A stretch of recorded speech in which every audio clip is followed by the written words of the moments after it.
Magic Mage here. I was asked by a younger server how I capture and monitor core participation to determine rewards. The first thing I would advise is what works for one alliance or server will not work for all.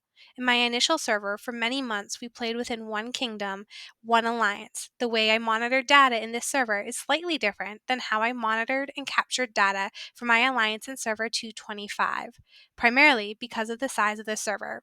Additionally, the recent feedback provided to the developers was heard, and they agreed to incorporate into the game the suggestions to include ranks for Chaos Beasts and energy nodes. This may also change the way I look at core data in the future, and my tracking methods may again evolve and change. Core nodes deliver the Alliance a significant amount of energy crystals. However, it is only collected from the first person within the node. All who garrison will receive core coin in recognition for their efforts garrisoning the node. But all those who garrison are not actually bringing in energy crystals for the alliance. In my first server, therefore, we counted the person first in the node as the contributor. Anyone else garrisoning the node was not counted for contributions, but did receive points within the game for their individual contributions in terms of coins. When I moved to my current server in 225, with many more members within the alliance and two active kingdoms sharing core, nodes were accounted for by anyone occupying the node, even those garrisoning, as there were so few nodes for individuals to contribute with and assist the alliance. This helped us complete alliance contracts, but also fortified nodes, particularly nodes agreed upon that anyone could attack and farm. Furthermore, the number of nodes available to farm within a larger server led to this change, as there weren't enough nodes for every single member in the alliance to farm. Nodes with larger garrisons do complete quicker, allowing the alliance to farm more nodes within the 2-hour window.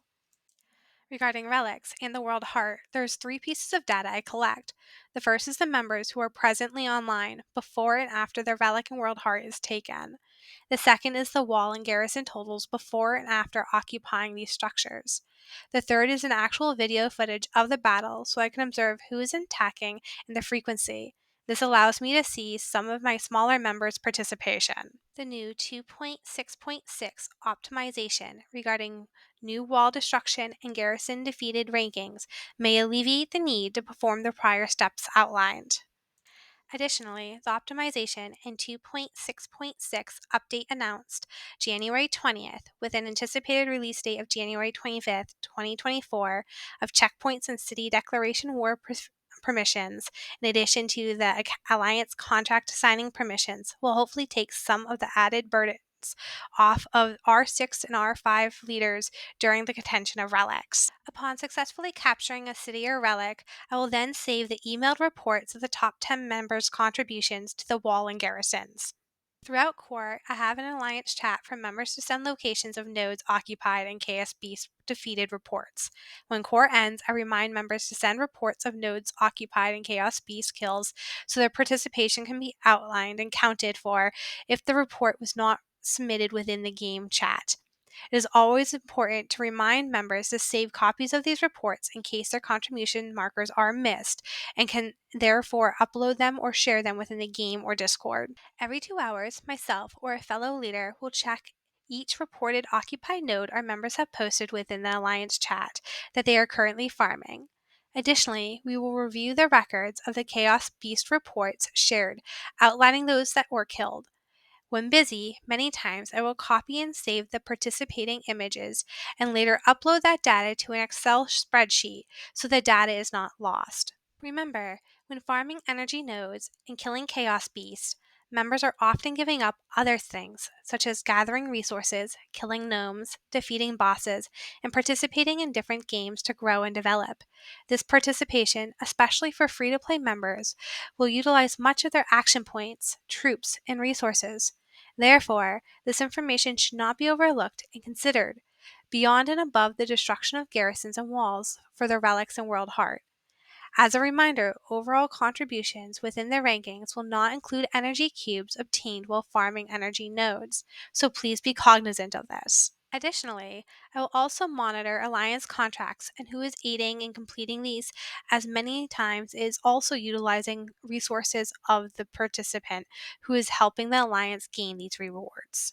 At the end of the event, I will look at overall contribution, as this often includes chaos beast, but I do caution lords from issuing rewards merely based on this data, as it can be skewed by those who obtain high honor points during the event and those who attack walls for personal contracts, as this is included within the overall contribution ratings.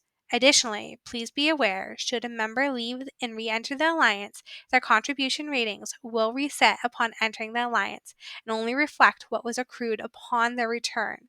All their data from before their exit will no longer be available. I also advise you to keep in mind that one march that does significant damage and helps secure the world heart or a relic may not yield as many losses as an army not built for this purpose. You know your members best and their strengths and weaknesses, so please make sure you are making allowances and adjusting accordingly as you see fit. In my time within Infinity Kingdom, I have heard and seen core points and rankings handled several different ways. I have heard some issue rewards to all lords, regardless of their participation. Some will distribute based off of the lord's current rankings within the alliance. I have also heard some indicate that they will issue rewards based on top points for contribution ratings. I know some will go through and tediously try to capture all the data possible outlined within this video and determine rewards based off of that data. Some will drop everyone to the lowest ranking, and as their members participate, they will evaluate them and elevate them within their rankings. So when rewards are ready to be issued, everyone has their appropriate grouping.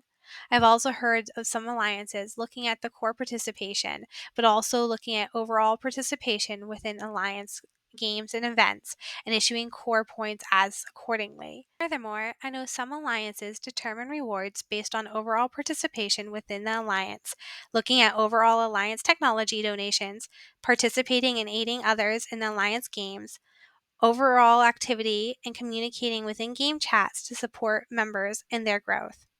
There is honestly no right or wrong way to analyze core data. Again, you need to find what works best for you and your alliance as a whole. As for King rewards and core skins, I know some distribute these based on highest contributions. Others will base it on participation in the alliance, and some will issue on a lottery basis. King rewards are finite, and if your alliance is at capacity and you have many participants, not everyone can receive a reward. I enjoy issuing the castle skin on a lottery basis, as everyone can watch the video of this lottery and it takes out favoritism. It also allows both small and large players to obtain the castle skin. It can become difficult if someone leaves the alliance during COR, as their data will disappear upon them exiting the alliance. As such, remember to capture any necessary data before this occurs. Additionally, if you're a lord and you change your name during or after COR and points have not been issued, I would advise you let your leadership team know of these changes so they can adjust and ensure they are merging your two data sets together. If you have a global group in multiple time zones, think about setting World Heart at a different time than that you take the relics, to allow a chance for all your members to participate. Once I have gathered all my data over the 3 days of COR, I then assimilate this information into an Excel spreadsheet. I use the information gathered to review participation and distribute points based off of overall participation. The Excel sheet is a working document that I add data to throughout the 3 days and then accumulate the totals. Node tracking is the first page I monitor. It is set up every 2 hours. When new nodes appear, I record the coordinates of the nodes and the participants within the nodes. When I had a small alliance, only the first person in the node was counted, as they were the individual who accrued the core energy cubes for that node. However, in a bigger alliance and servers where nodes are limited, I count all those garrisoning the nodes as well. At the end of the event, I will copy the page where I recorded all the participation for nodes. I will then remove all the open spaces and the locations of the nodes where I'm left with just the names of my participating members. I will then take this list and compile it into one column and sort that list into an alphabetical list so I can count the number of times a member participated in farming nodes. Information is simulated from the list detailing the frequency in which Lord's farmed nodes, then populates the total node tab. I assign a value for each node for the time lost farming and AP consumed. I also have a page where I tracked chaos beasts and assign a value to these for energy cubes acquired through these actions. The next thing I look at and incorporate into my data review of overall participation is the top 10 emails with total damage from walls and garrisons for the relics and world heart that I'll be adding to my overall contribution ratings. Within the Excel spreadsheet, I will enter before and after data for each relic and world heart the Alliance occupies.